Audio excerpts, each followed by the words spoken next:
شێخ سدیقە کوڕی شێخ عوسمانم نزیکەی 5 ساڵە لەم وڵاتی بەریتانیام.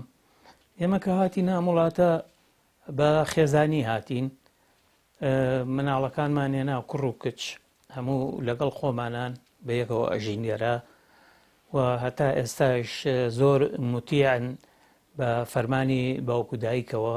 هیچ کێش و مشکلەیەکی ئەوەمان نییە کە خەمی پێوە بخۆین. لەبەرەوە داواکەم لەو هاوڵاتیانەیشی کە بەرەو ئەم وڵاتانە هەنگاو ئەنێن نسیبیانەکەوێتە وڵاتانی ئەوروپا، بەڵێ لێرە ئازادیەکی بەربڵاو هەیە، بەڵام تەسیرێکی بەلاڕێیابردننی نەبووە لەسەر مناڵی ئێمە. بۆیە لەمە دایک و باوکانەی تریشەکەر هاتن و نسیبیان کەوتە ئەم وڵاتانە مقەیەد بن بە تەربیەتی کوردانەی خۆیانەوە، لەبەر ئەوەی کە مناڵ لێرە لە بچووکیەکەیە لە وردیەکەیە ئەتوانێت لاڕێ ببێ. بەڵام ئەگەر باوکو دایک باش سەرپەرشتیان بکەن بە دڵنیاییەوە ئەتوانن لەسەر ڕچە و حەزی باوکو دایک بمێننەوە. ئێمە هەر لە وڵاتی خۆشمان لە ڕووی تربیەتی خێزانیەوە بە ئازایەتی دایکیان بەڕاستیەکەی جوانی هێنا، گەورەیەکان و بڵین ئەو سەروەریانەی خێزانی من کە ئێمەش لەوێ بە نمونە باسکراوین، ئازایەتیەکەی بە زۆری ئەگەڕێتەوە بۆ لێهاتووی ئەو. لەیلا جوان مناڵی پەروەردە کردووە، جوان بەخێوی کردوون و تربیەتێکی باشیشی داون هەمیشە. ئیتر کە هاتووینەتە ئێرە ماوینەوە و مناڵیشمان هەمووی بە ئیخلاسیەت و بە موتیعی لەگەڵمان لاماوەتەوە، ئەوانشمان کە لە وڵات ماونەتەوە سوپاسی خواکەین زۆر زۆر بە جوانی و بە تربیەتی هەم کوردانەی خۆمانەوە ماونەتەوە و هیچ لاڕێیەکیان نییە و ئەوەندەش لیان ڕازیم. بە خەڵکی تریشم وتووە کاتی خۆی، ئەوەندەی من لە تربیەت و مناڵی خۆمان ڕازیم، ئەگەر خۆش ئەوەندە لیان ڕازی بێ بەسە.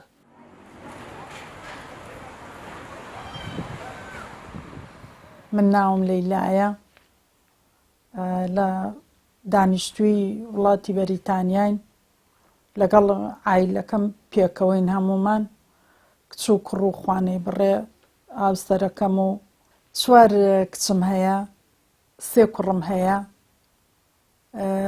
2 کوڕم ژنی هێناوە، کچێکم شووی کردووە، کچێکی کەسم شووی کردووە. ئێستا 3 مناڵم ماوە، یعنی شووکەن و ژن بێن. لەخوا بەزیا بێ مناڵەکان یەن سەردانمانەکەن و باشن بۆمان، ئەو کەم و کورتێش کە هەمان بێوان بۆمان پڕەکەنەوە، زۆر زۆریان لێ ڕازین. هەمومان لە یەک شاران سەردانیەکەکەین، بە یەکەوەین هەموو مناسەبەکان بە یەکەوە مناسەبەکانە بین بەڕێوە، جەژنی ڕەمەزان و جەژنی قوربان و تر هەروە بڵێن سەری ساڵ و ئەوانە کۆ بینەوە بۆ خۆمان پێکەوە ئەوە نییە، تر ئەو 2-3 ڕۆژە بەیەکەوە بین. هەر جارە لە ماڵی یەکێکیانە بین. ئەنجا مرتاحین لێرە و هەموو مارکێتی کوردی و هەموو شتێکی کوردەواری هەیە لێرە و نێژ و ڕۆژی خۆمانەکەین و ئەچینە مزگەوت و مزگەوتی لێ ئێرە خوانەی بڕێ. ئینجا مناڵەکانیشم زۆر باشن، زۆر زۆر ڕێک و پێکن، زۆر لیان ڕازیم، خوا لیان ڕازی.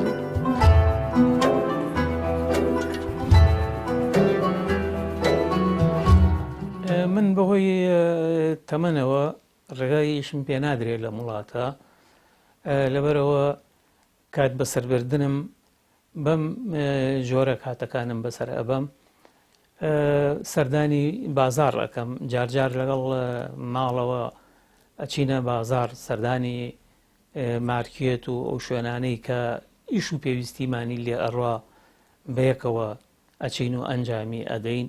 ئەو ڕۆژانەی تریش کە ئیشێکی بازار و دەرەوەمان نەبێ، پارک و شوێنی ئاوەدان و جوان هەیە لێرە، ئەچین سەردانی ئەو پارکانە ئەەکەین و تاوێکی دوور و درێژ بەسەر ئەبین هەم لە جوانی پارکەکە هەمووکو گەڕان و ڕووی سەحەتی خۆمان ئەگەڕێینەوە یینەوە ماڵەوەی تر دوای ئیسراحەتەکانمان کاتەکانی تریش کە ئەگەر بەوەوە بەسەری نەبین کاتێک باران بێ سەرمایەکی زیاتر بێ کتێب و شتم لا هەیە بە خوێندنەوەەوە کاتەکانم بەسەر ئەبم وە لێرەیش چەند دۆست و برادێکمان هەن جارجار یەگە ئەگرینەوە ئەچینە و شوێنانەی کەیتر شوێنی ئەسەریان هەیە لێرە مەتحەفەکانیان هەیە ئەو شوێنانە بەسەر ئەەکەینەوە ئەو کاتانەیش لەگەڵ ئەوانە بەسەر ئەبین و ترە بۆ کاتی ئیسراحەت و گەڕانەوە یینەوە ناو ماڵ و خێزان و سوپاس بۆخوا ماڵ و خێزانیش شکر هەمووی باشە وەزیرمان سەلامەتان ژیانیشمان بە جوانی ئەڕوا لێرە ئێمە چەند کۆمەڵەیەکی کوردی هەیە کە ئەوانیش جارجار مناسبەت دروست ئەکەن هەم لەسەر مەسلەی خوێندنی مناڵی کورد لە وڵاتە شێوەی دراسات چۆنە و لەسەر مەسلەی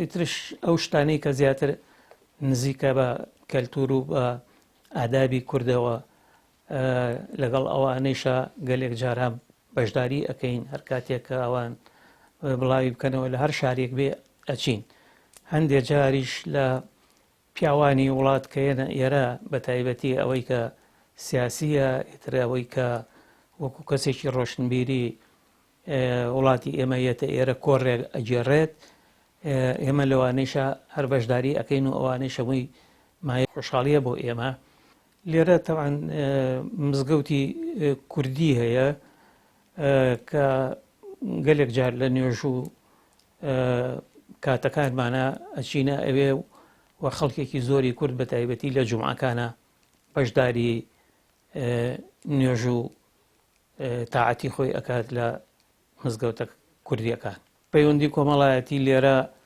خراپ نییە هەرچەند ئێمە وەکو بڵێ زۆر کۆن نین لە وڵاتە هەتا وەکو توانی بێتمان زۆر عایلە و خێزانی کوردی بناسین پەیوەندی لەناو خێزانە کوردەکانە باشە بە تایبەتی لە ئیحتیفالەکانی نەورۆزە لە ئەو ڕێکخراوانەی کە کۆڕێک دروست ئەکەن ئێمە هەموو ئەچین کە لەوێ کۆ ئەبینەوە لە شارەکانی تریش هەتا کە مناسبەیەکی ئەوتۆ هەبێ هەر بەشداری ئەەکەین.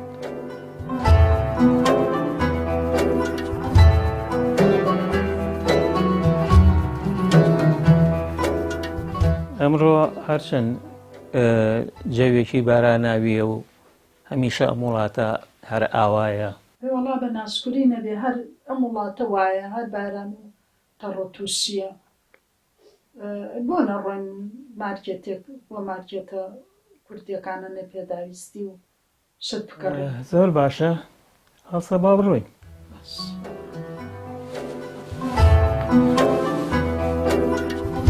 دەرزان بۆ ناین لەگەڵمان بۆ بازاڕ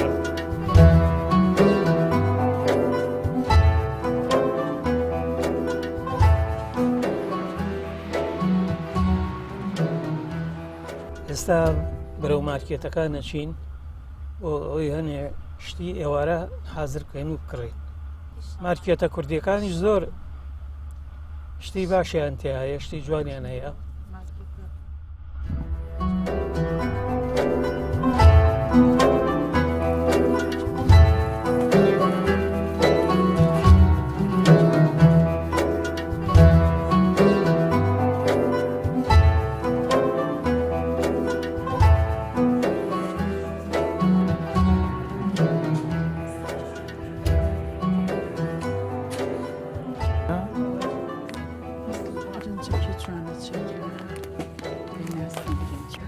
سڵاتان دەبێ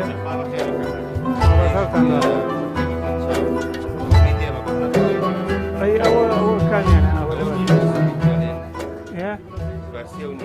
بە سێ و نیوە باشە لەوە دوان چەند بێنین لەوە دوانوان بۆ دانێ دوانی تۆزێ باجوان سموشتی باش لێ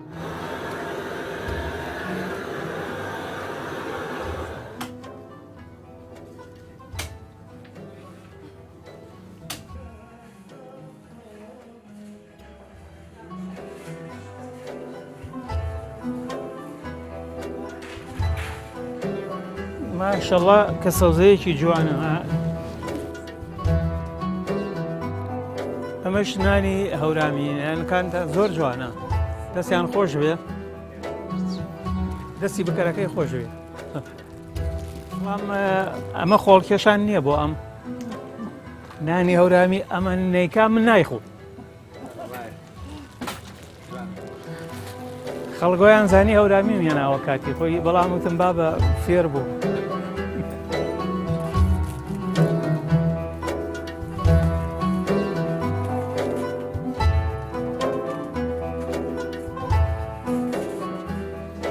پێشەکی بەناوی خی گەورە میرەبان بەخێر بن. سوپەرمارکێتی بینافوت مارکێتەکەمان الحەمدوللا 100% حەڵاڵە. ئێمە بەردەوام ڕۆژانە خواردنی فرێشمان بۆیە لە گۆشت و لە میوە و لە سەوزەواتەوە. هەموو سەوزەوات و میوەکان بەردەستن، ئەتوانم بڵێم بەشێکی زۆری کوردەواریشی تایە و بەردەستە. بۆ نمونە وەکو کنگر، تۆڵەکە، چوالە، کادوو کە ئێمڕۆ بە فرێشی بۆمان هاتووە.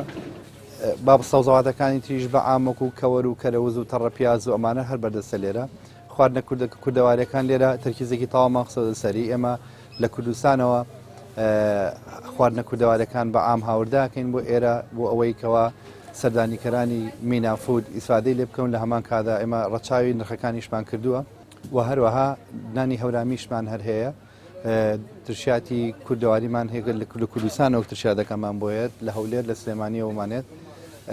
لە هەمان کاتە دۆشک و بەتانی و سەربێد و کۆمەڵێشتی تری بینی کوردستانیش لێوە هەر هاورداکەین هەمانە. قاب و قاچاق و کەوچک و کۆمەڵێشتی مەطبەخ هەر هەمانە لێرە، ئەوانە هەموو بەردەستن. ئێمە بە خۆشحاڵیەوە هەچ کاتێ سەردامانەکەن لە خزمەتی ئێوەی بەڕێز و خۆشەویست بین. بەخێر بن سەر چاومان.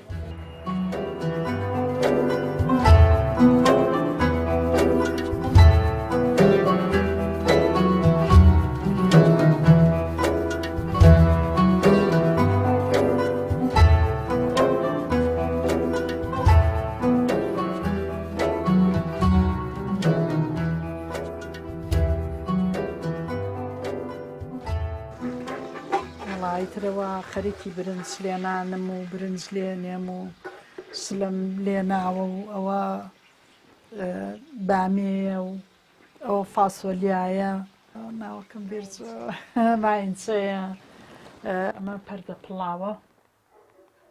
پڵاوە، ئەوە ئێشتا تێکەڵمان نەکردووە، ئەوە ناوەکەیەتی بڵێن تێکەڵیەکەی. ئەوە ئێستایتر خەریکم سەعاتێک تقریباً ماوێتی بۆ بانگ سەعاتێکی ماوە. من خەریکی برنج لێنامن نەوەڵی چم ناوێ. بەدەستی تۆ خۆشە بەخوا.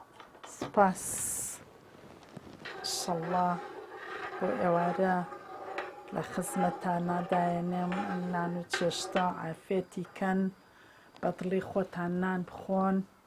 شەڵڵا بێ بە مای خێر و بەرەکەت و ئیسراحەت و خۆشی بۆ گیانتان. ئەم نان خواردنی ئەم ئێوارە عافێتی کەن. من تەرزە شێخ سدیقم. ماوەی چەند ساڵێکە لە وڵاتی بەریتانیا ئاژین لەگەڵ خێزانەکەم. نزیکی ماوەی 5 ساڵێکە خەریکی خوێندنم لە وڵاتەیە تا ئێستش. خوێندن بۆ زمان. ڕەنگە لای زۆر کەس وابێت کە زۆر ئاسانەیەیت ئەم وڵاتە زۆر بە ئاسانی ئەگەی بە شتەکان، بەڵام لە ڕاستیاوانیە. سەرەتای هەموو وڵاتێک ئەگەر زمانە تۆ باش نەبێ ناتوانی هەموو شتێک بەدەست بهێنی. سەرەتا ئەبێ زمان باشکەی، ئەو کات ئەتوانی شتەکانی تر ئۆتۆماتیکی بەدەست بێنی. بۆ نمونە ئیشکردن لە وڵاتەیە هەرچەنە قورسە بەدەستێنانی ئیشکردن، بەڵام تۆ ئەگەر بتوانی بە ئینگلیزیەکی باش قسە بکەی، بە تایبەتی لە وڵاتی بەریتانیا، ئەتوانی ئیشێکی باشیش بەدەست بهێنیت، یاخود ئەتوانی کۆرساتی بۆ بگریت و بۆی بخوێنی کە ئەو ئیشەی خۆت ئەتەوێ بەدەستی بهێنیت. ئێمە خێزانێکی گەورەی لەم وڵاتەیە، لەخوا بەزیابێ هەموو مشمان بەیەکەوەی. یەکدوانێک جیا بوونەتەوە بەلای بڵێن زەواجی و حیاتی خۆیانەوە، بەڵام هەموو نزیکین لە یەکەوە. لێرە زۆر زیاتر پێویستە بەوەیە کە تۆ نزیک بی لە خوشکەکەت یان لە براکەتەوە لە بەرەوەی لێرە کەمتر ئەتوانی ڕەفیقە هەبێ لە دەرەوە لە وڵاتەیە یان ئەکرێ هەر نەشەبێت ینی ئێستا کەسێکی وەکو من کە درنگ گەشتومەتە وڵاتە بوونی ڕەفیقێکی زۆر باش کە زۆر متمانە و سیقەم پێی هەبێ کەمە لە وڵاتیان نیمە بەڵام زیاتر پەیوەندی تم و تۆڵم لەگەڵ خوشکەکان و براکانمان زیاترە بۆ من باشترە یارمەتی دەرێکی زۆر باش و خۆشیشە بۆ من لەسەر و هەموویەوە ئەو پەیوەندیە خێزانیە کە هەیە لە ناو ئێمەیە دایکم باوکیشم لە وڵاتیان کە ئەوە شتێکی زۆر تایبەت و زۆر خۆشە لەخوا بەزیابێ و سپاس بۆخوا هەموو پێکەوەین تا ئێستش کاتچمە دەرەوە ئەشزانن کە ئەچم بۆ خوێندن بۆ کۆلێژ بەڵام ڕۆژی وایە یەک دوو جار هەر تەلەفۆنم بۆ ئەکەن و پەیوەندیم پێوەکەن بۆی بزانن لە کۆم و کەی ئەگەڕێمەوە بۆ ماڵەوە دایک و باوکێکی میهرەبانم هەیە لەخوا بەزیابێ سەقافەتێکی زۆر بەرز زۆر لەیان ڕازیم لە هەموو شتێکەوە لەخوا بەزیابێ بە هیوام منیش کارێکی وام کردبێ کە ئەوان لە خۆم ڕازی بکەم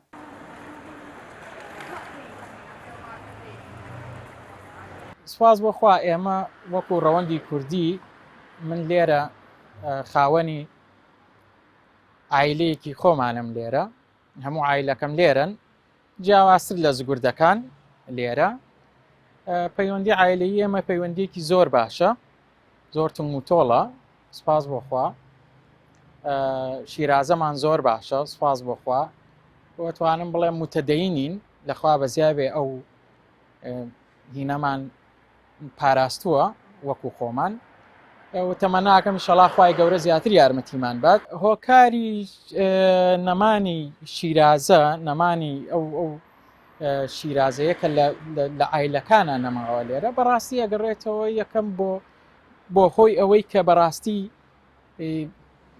متەدەین نین لە ڕووی دینەوە تۆزێ دوور کەوتونەتەوە لە دین بۆیە بەڕاستی دین زۆر پێویستە لێرە دیانەت زۆر پێویستە لێرە پێویستە زۆر بەباشی دەستی پێوە بگری زۆر بەباشی ئاگاد لێبێ بۆ ئەوەی ئەو شیرازەیە تێک نەچێت بەداخەوە زۆر لە کوردان لێرە لە تاراوگا ئەم شیرازەیان تێک چووە سەبەبەکە ئەگەڕێتەوە بۆ ئەوەی کە بەڕاستی وەگوتم ڕوو لە دین نین ئەمەی سەبەبی یەک سەبەبی دوو بەڕاستی ئەگەڕێتەوە بۆ مەسەلەی حرام و حەڵاڵ ئەم مەسەلەیە بەڕاستی لێرە زۆر زەرورە قسەی لەسەر بکرێ حرام لێرە زۆرە ئەتوانی بڵێن بە تایبەتی ئیشی حرام پارەی حرام ئەمە بەڕاستی تەسیری زۆری هەیە لەسەر مەسەلەی جابوونەوە و هەڵوەشانی شیرازە لە بینی عایلەکانە بۆیە بەڕاستی پێویستە زۆر ئاگامان لە خۆمان بێت کە ئەو شیرازەیە تێک نەچێ ئەویش بەهۆیەوەی کە پێویستە زیاتر ڕوو لە حەڵاڵ بکەین باشترە نەک لە حرام چونکە بەڕاستی دووشت لای خوای گەورە زۆر ناجایزە زۆر خراپە حرام لەگەڵ زینا ئەم دووشتە لێرە زۆرە بۆیە هیواداری انشەڵا داواکەم لە کوردانی تاراوگا بەڕاستی ڕوو لە حەڵاڵ بکەن ڕوو لە حرام نەکەن و ڕوو لە زینا و لە شتی خراپ نەکەن بەڕاستی نەتیجەکەی ئەبێتە خۆی هەڵوەشانی عایلە تواز بۆخوا ئێمە خاوەنی مزگەوتێکی خۆمانی لێرە وەکو ڕەوەندی کوردی جمعەی تیاکرێ و ڕەمەزانانیش تەراویحی لێکرێت ئەوەی مەجای هەبێ ئەچێ بۆ تەراویح زۆرمان پێخۆشە و لە ڕەمەزانیشا لێرە زیاتر نەگوتم کاتەکە درێژە بەڵام تەسیرمان لێ ناکات بەڵام فێنکتر و خۆشترە سپاس بۆخوا تەسیرێکی وامان لێ ناکات ئەتوانین بەباشی ڕۆژەکە بەسەر بەرین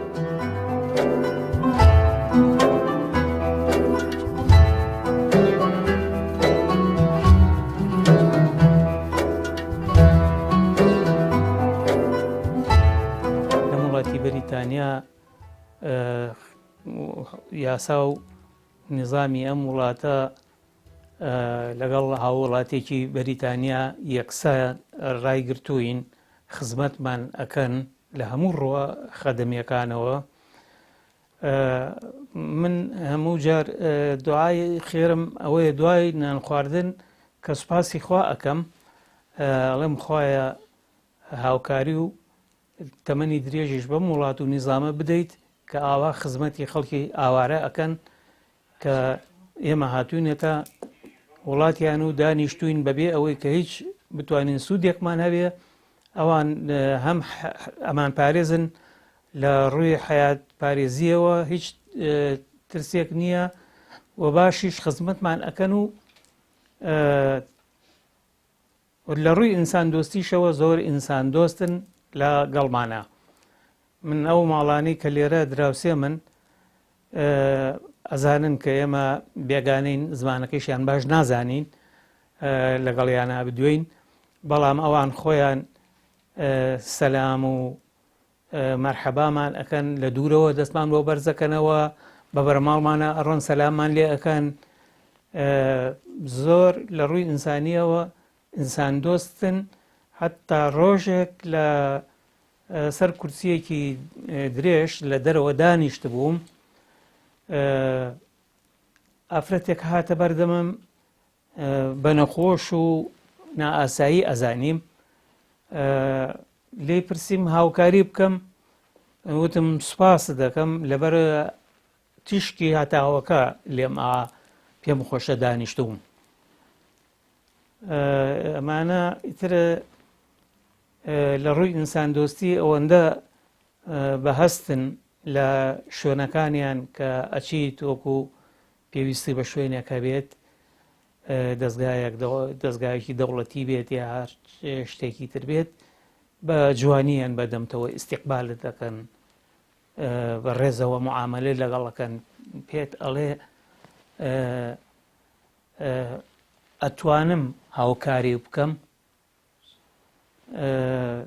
بەم شێوە جوان و ئوسلوبە جوانە یان بەدەمتەوە.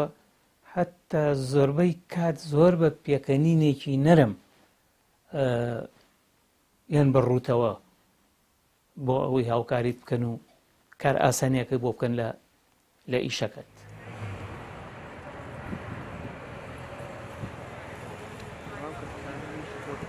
خەڵکی ئێرە زۆر وڵاتی ئێرە زۆر باشن بۆمان لە ڕووی تەندروستیەوە، لە ڕووی ماڵەوە، لە ڕووی خزمەت گوزاریەوە زۆر باشن بۆمان. دراوسەکانیشمان ئینگلیزن و زۆر باشن، هەمویان باشن بۆمان. شتیوان نەبووە مەسەلا بڵێن ئەمە لە چک بەسەرێکە یان ئەمە مسڵمانە، ئەمە خۆشمان ناوێ لە ئێمە نییە، من شتیوان نەدیوە. دەزە عایلە خۆیەتی مناڵەکەی چۆن مەسەلا تربێت دیاوە، چۆنی پەروەردە کردووە، چۆنی گەورە کردووە. ئەم وڵاتەوان نییە مەسەلا بڵێ وەڵام من ئیتر هاتوومەتە ئەوروپا تەواو ئیتر هەموو شتێک یعنی وانییە بەدەست خۆتە، باش و خراپ بەدەست خۆتە، بەدەستەوە عایلەیە. ئەو عایلە چۆن بێوێ خۆی بپارێزێ، خۆی مەسەلا هینکە بەدەست خۆیەتی قەیناکە ئازادیە خۆ ئەم وڵاتە هەموو کەسێ ئازادتیایە، بەڵام هیوا هەیە ناتوانێت ئازادیە یعنی هینکات پەیڕەوکە هەر بەینەکەی خۆی ئەڕوا بەڕێوە. داوا لەو خوشک و برا بە ڕێزانە کەم کەیەنە ئەم وڵاتانە عادەت و کولتور و تەقالیدی خۆمان تێگنەیەن. بەخوارە وەڵڵا ئەمج لە کوردیانم لە بەرایەوە نەم پێ خۆشە، لە مەتاریش سەرکەوتمەر بە جلی کوردیەوە هاتم کە لەوێەوە هاتم، جلی کوردیم لە بەرا بوو، ئەوە نەم پێ خۆشم، جا سەریشمەکەن، پێشم ناخۆش نییە کە سەیرمەکەن سەیری ئەو جلانەکەن لە بەرما و مەسەلامە شتێکی هینە ئەوان نەیاندیوە، بەس من خۆم پێم خۆشە، خۆشمەوێت چونکایی کولتورەکەی خۆمە.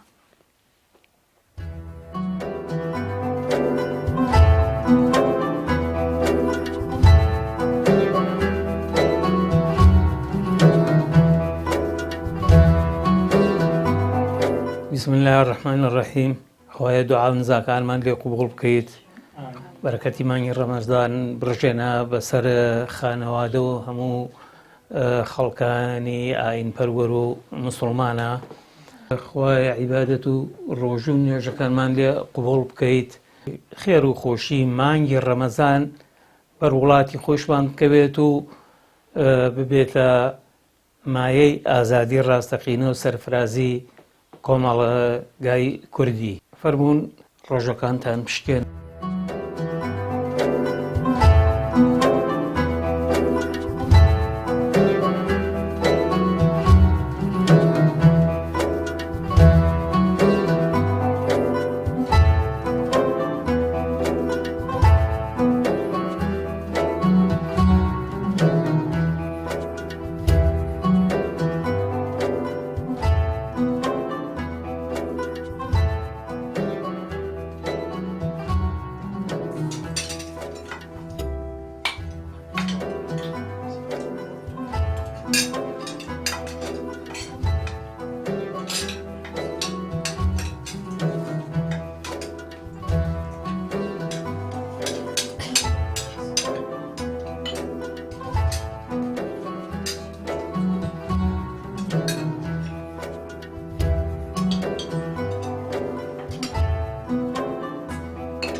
خواردنەکە ئەم ئێوارە خۆش بووە دڵتان بوو؟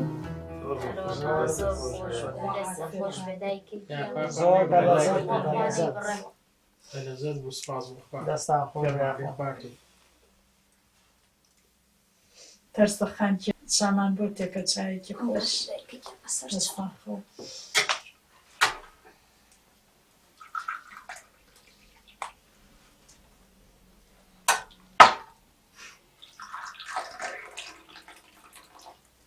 ئەی تۆ پیاوەکەیان خواردنەکانی بەتەڵ بوو. دەستان خۆش بێ زۆر زۆر نایە بوو لەژێ خۆیان وشانە بوو. عافێت. ئێستا کە چاکەمان خواردەوە کاتی نوێژی عیشایە ئەبایە بچوینایە بۆ تەراویح لەبەرەوەی مزگەوت لێمانەوە دوورە لێمان و ناتوانین بچین خۆشم تەندروستیم باش نییە لەبەرەوە ناتوانین بەداخەوە بەشداری نوێژی تەراویح بکەین لە ماڵەوە نوێژەکەین.